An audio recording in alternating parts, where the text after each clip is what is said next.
Hello everyone. Today I will show you how to replace the battery. Please make sure the machine is turned off when replacing the battery to avoid accidents.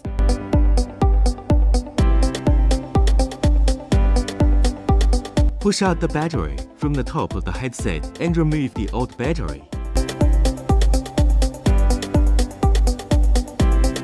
Place the new battery in the battery compartment.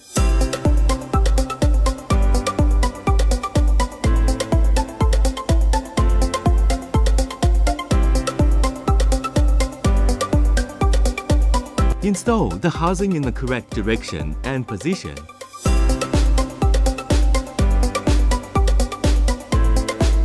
Power on test to check if the battery is working properly.